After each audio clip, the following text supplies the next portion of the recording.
The global economy faces an uncertain near-term future that, according to the International Monetary Fund's annual World Economic Outlook.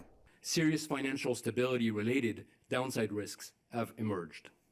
In our latest forecast, global growth will bottom out at 2.8% this year, before rising modestly to 3% next year, almost unchanged from our January projections. Key challenges include the conflict in Ukraine, lingering supply chain issues related to the COVID-19 pandemic, and financial sector turmoil. Inflation remains a threat. Inflation is much stickier than anticipated, even a few months ago. While global inflation has declined, this reflects mostly the sharp reversal in energy and food prices. But core inflation, excluding energy and food prices, has still not peaked in many countries. It is expected to decline to 6.2% this year, still well above target. The IMF is encouraging central banks to continue fighting inflation while remaining flexible should conditions change. Central banks should use available tools to address financial stability risks, which should help them to separate monetary policy objectives from financial stability goals. And this should allow them to continue the tightened policy to address inflationary pressures.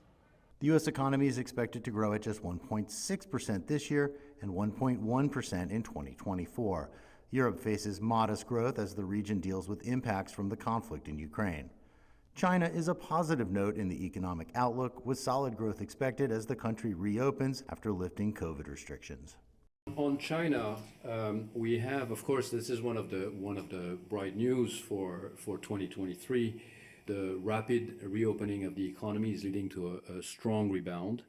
So we're projecting 5.2% growth in 2023. That's up from 3% last year. So very clearly, very significant effect. And of course, still some slack in the Chinese economy. So inflation pressures remain quite modest, and we anticipate that there will be mostly around 2% this year and next year, increasing a little bit, maybe next year 2.2%. The IMF also projects that China's reopening will help ease lingering supply chain challenges, helping economies around the world. Jim Spellman, CGTN, Washington.